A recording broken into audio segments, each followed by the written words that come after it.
The Jeep brand. It's probably most famous for their World War II all-wheel drive vehicles. But in the late 1950s, Jeep tried to develop their own line of minibuses. Being that it never went beyond the prototype stage, it is certainly one of Jeep's most obscure and lesser-known creations.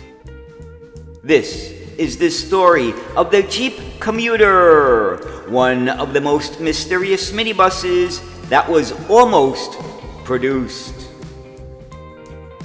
Hi, this is Jeffrey. Now, I'm sure many of you are familiar with the Jeep brand, and it's probably most famously known for its 4x4 vehicles used during World War II.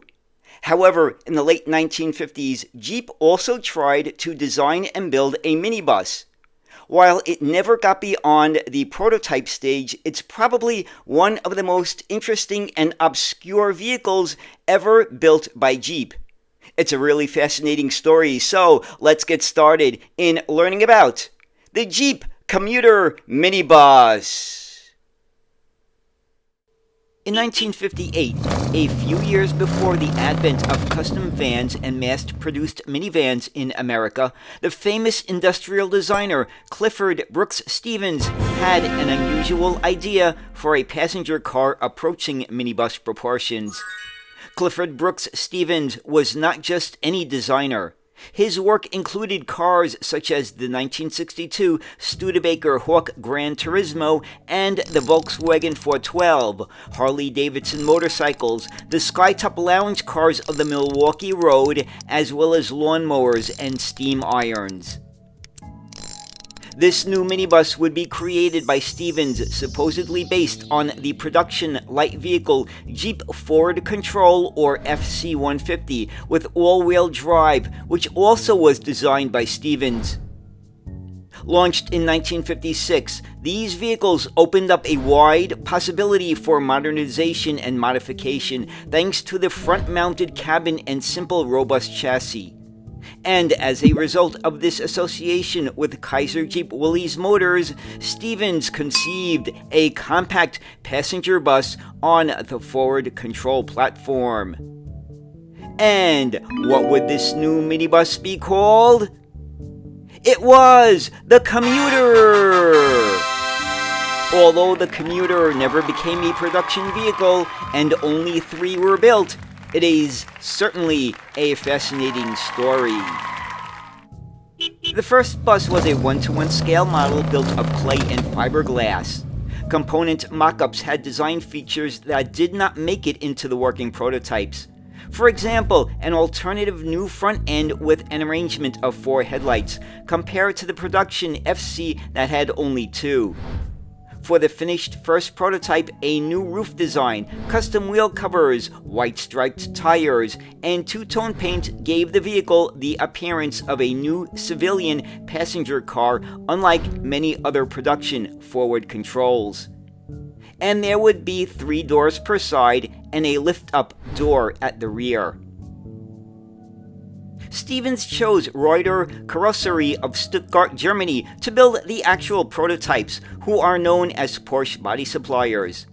The first Commuter prototype, which was completed in late 1956, was reportedly built on the chassis of the FC-150, but the longer wheelbase could possibly suggest the later FC-170, which was not yet produced. The prototype had the familiar proportions of a compact van, roughly the same as the later Ford Econoline and Corvair Greenbrier, introduced a few years later in 1961. Although Willys Motors produced several hundred variants of the FC series for the U.S. Army, such as the M678 and M679, their bodies apparently had nothing in common with the Stevens prototypes. The Commuter was originally planned in at least 2 versions, a cargo pickup and a 6-door universal passenger version for 9 passengers. But the cargo version was never produced as an actual vehicle. 3 passenger prototypes, with 2 of them powered vehicles, would be built.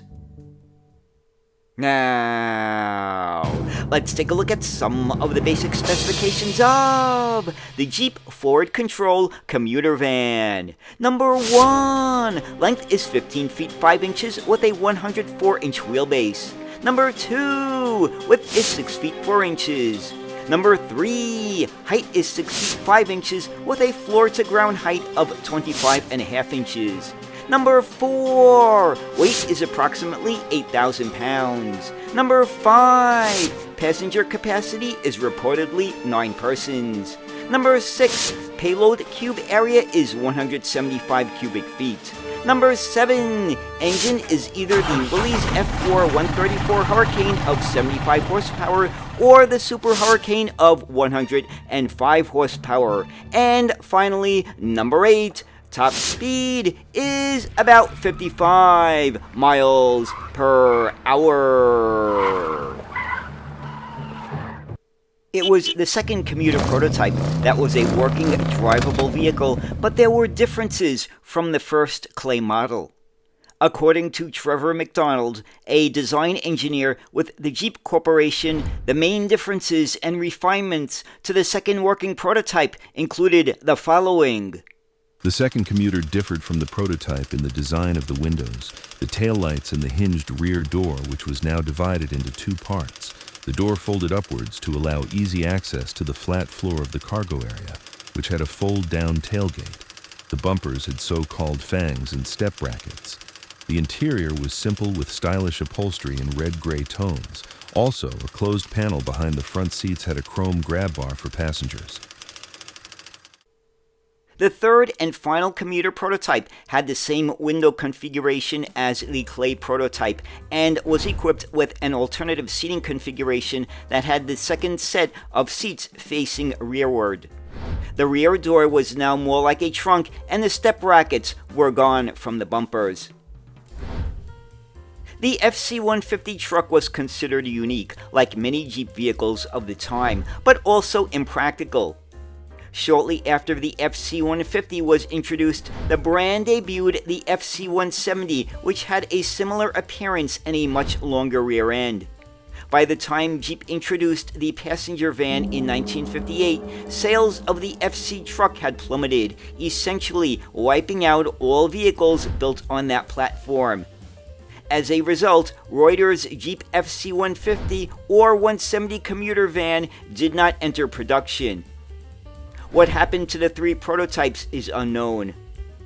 However, a short article in the December 1978 issue of Special Interest Autos magazine reported that one of the commuter prototypes was being used at the home of former Willys Motors president Edgar Kaiser on Orcas Island, Washington, north of Seattle, although this is now considered just a rumor.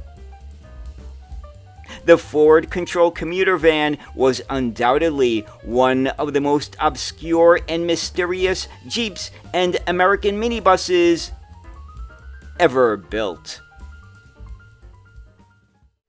And so there it is, the story of the Jeep Commuter minibus. Probably one of the most obscure, if not the most obscure, vehicle ever produced by Jeep, even though it was only a prototype. Now, one other item here. To me, the Jeep Commuter sort of resembles the Soviet Saab Start, which was built a little later in 1963. That was a plastic or fiberglass minibus, but when you compare the two, they have a lot of design elements in common, and I also did a video on that minibus if you want to see that vehicle. So, anyway, I hope you enjoyed this look at the Jeep Commuter minibus, and as always, thank you so much for watching, and have a great day. Bye.